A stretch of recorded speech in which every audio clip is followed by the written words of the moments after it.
Akkam jirtu barattoota har'a kan waliin ilaallu barnoota herregaa kan kutaa 8ffaa boqonnaa 4 irraa kaasnee waliin kan ilaallu ta'a jechuudha. Boqonnaan 4ffaa walfakkaatina danaalee kan jedhudha jechuudha. Walfakkaatina danaalee kan jedhudha. Egaa waa'ee walfakkaatina danaalee kana kutaa gadiitti kutaa 7ffaa irratti illee bara waliin ilaalleerra jechuudha. Amma kana immoo bal'inaan isuma kutaa gadiitti baratame bal'inaan ilaallaa jechuudha boqonnaa kana jalatti.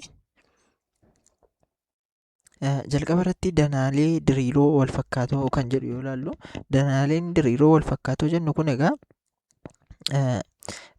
hiikoo isaanii waliin kan ilaallu ta'a jechuudha. Kanneen akka kofa kan jedhaman, roga kofa roga kan jedhaman warreen kana kan waliin ilaallu jechuudha. Akkaataa itti fayyadama isaa illee waliin ilaallaa jechuudha. Jalqaba irratti danaalee wal fakkaatoo agarsiisuu kan jedhu hiikoo isaanii illee waliin ilaalla jechuudha.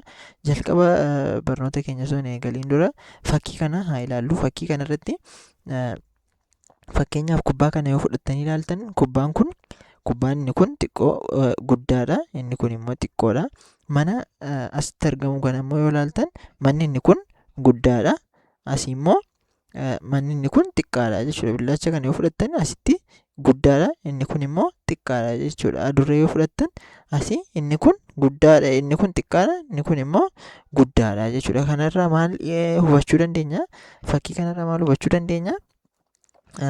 Wantoonni fakkii kana irratti argaman kun wal fakkaatoodha, garuu hammi isaanii tokko miti jechuudha. Bocni isaanii wal fakkaataadha.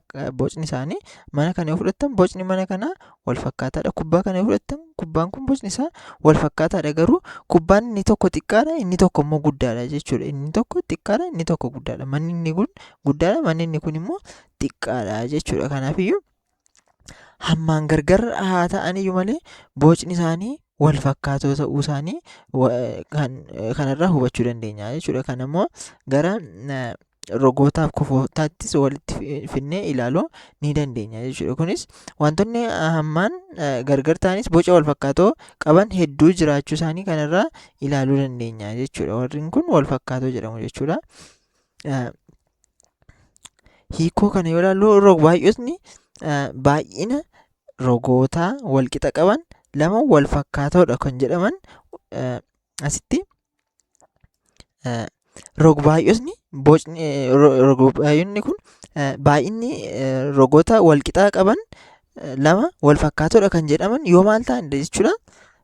Kofootni walitti dhufoon isaanii walitti galoo ta'anii fi rogootni walitti dhufoon isaanii pirooporshinaalii ta'anidha jechuudha. Mallattoon isaas mallattoo kanaan bakka bu'uu danda'a jechuudha. Ammasitti rog-baay'oota kana baay'ina boca walqixaa qaban kana lama wal fakkaatoodha jechuuf jalqaba irratti kan baruun barbaachisu kofoonni walitti dhufoon isaanii walitti galoo ta'an, akkasuma immoo rogoonni walitti dhufoon isaanii pirooporshinaalii ta'anidha jechuudha. Kan immoo hiikasaa gadi fageenyaan fakkii kanarratti kan ilaallu ta'a jechuudha. Danaalee kana yoo ilaalle kanarraa hubachuu dandeenya jechuudha. Fakkeenya danaa kana yoo ilaaltan, danaan inni kun danaa guddaadha, danaan inni kun immoo xiqqaadha jechuudha.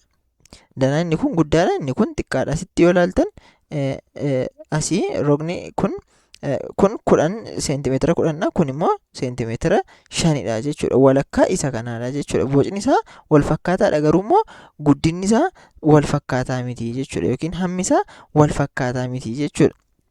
Egaa danaaleen rog-baay'ootaa kun lamaan isaaniiyyuu roga afur qabu jechuudha. Roga afur qabu. A, B, C, D, asii immoo E, F, G, H roga afur qabu jechuudha. Wal fakkaatoo ta'uu isaanii murteessuuf immoo maaltu nu barbaachisa jechuudha. Rogoonni isaanii kun yookiin kofootni isaanii kun walitti galoo ta'uu isaanii ilaaluu qabna jechuudha. Kofootni isaanii kun walitti galoo ta'uu isaanii ilaaluu qabna jechuudha. Kofootni isaanii walitti galoo ta'uu isaanii immoo maaliin adda baasuu dandeenya? Asitti akkuma ilaallu kofootni isaanii walitti galoodha kan jedhaman yeroo digiriin isaanii yookiin asii isheen kun digiriin ishee kana walqixa yoo taatedha jechuudha. Asii roga A kana ilaalle kofa A kana ilaalle kofti isaa kun walqixa ta'uu qaba jechuudha. Digirii walqixaa ta'uu qaba. Digirii 90 yoo ta'e inni kunis digirii 90 inni kunis digirii 90 ta'uu qaba jechuudha. Asii kofa A kana yoo ilaalle kofti A kun isheen kun kan kofa A kana wajjin walqixa ta'uu qabdi jechuudha. Asii jalqaba kofa isaanii kana jalqaba roga isaanii ilaalla jechuudha. Walitti galoo ta'uu isaanii rogoota walitti galoo jechuun rogoonni isaanii amma inni kun roga 4 qaba inni kunis roga 4 qaba jechuudha. Kanaafiyyuu walitti galoodha jechuudha. Rogni isaanii 4 ta'uu isaa erga mirkaneeffanneen booda gara kofoota isaaniitti darbina jechuudha. Kofoonni isaanii immoo asitti kofti ishee kanaa kan kofa ishee kanaa wajjin walqixa ta'uu qaba jechuudha. Kofti A fi kofti A walqixa ta'uu qaba jechuudha. Akkasuma kofa B bira yoo dhufnu immoo kofti B kun kan kofa F kana wajjin wal fakkaachuu qaba jechuudha.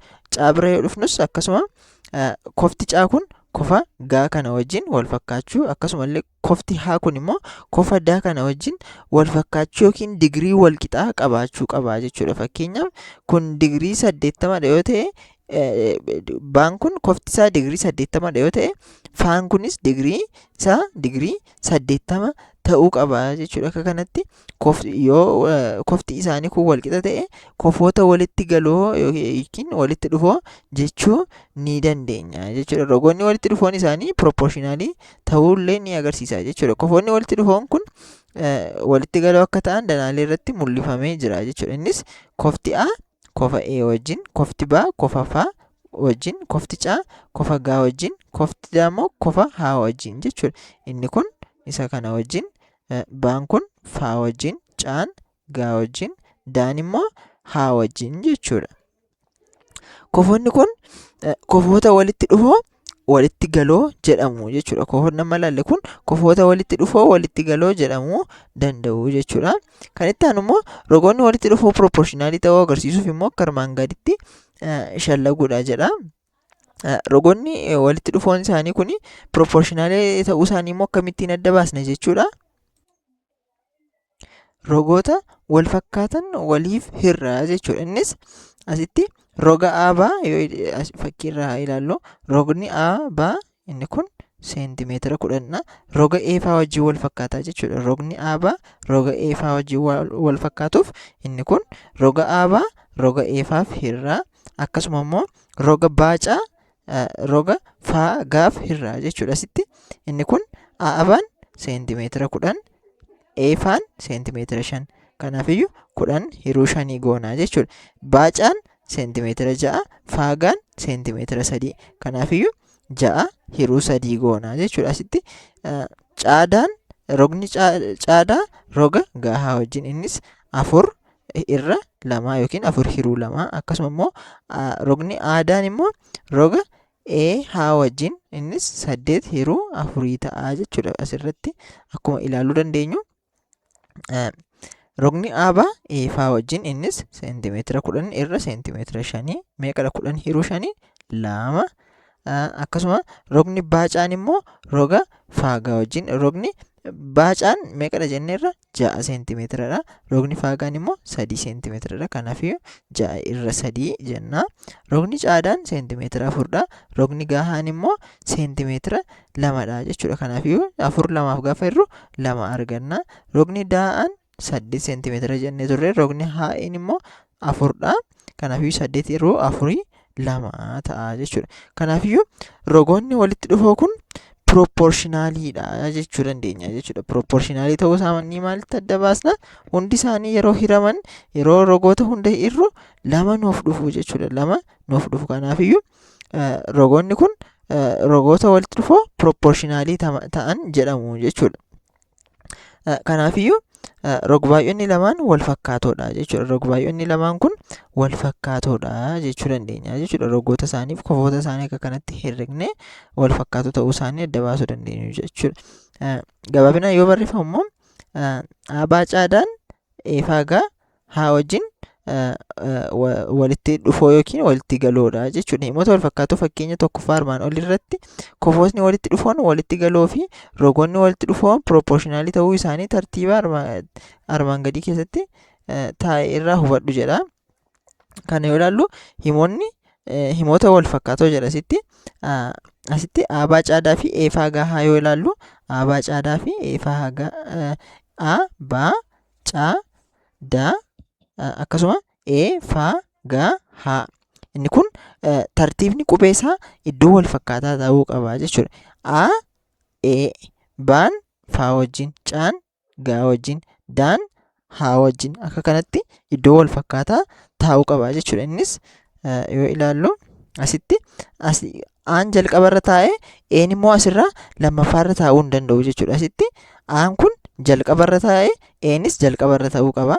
Baan lammaffaarra taa'ee faanis lammaffaarra ta'uu qaba jechuudha. Iddoo garaagaraa ta'uu hin qabu. Baan inni asii lammaffaarra ta'ee faan immoo asii sadaffaarra yookiin arfaffaarra ta'uu hin danda'u jechuudha. Akka kanatti bifa kanaan barraa'uu qaba jechuudha.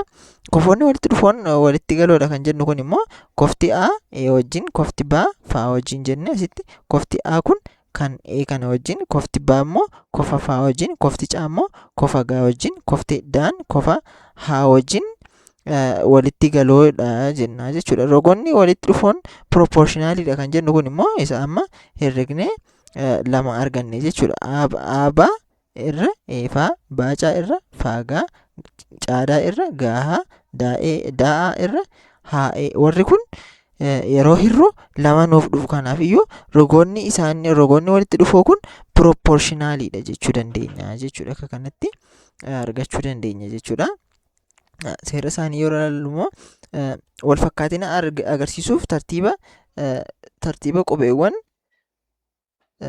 qubeewwan verteksoota irra jiranii eeguun murteessaadha jechuudha.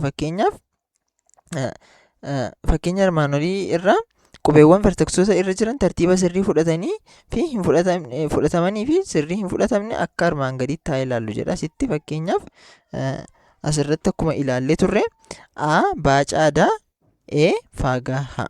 Warri kun kofti A fi kofti E wal fakkaataadha. Kanaafiyyuu jalqabarra ta'a. Kofti B fi kofti F wal fakkaataadha. Kanaafiyyuu lammaffaarra ta'a.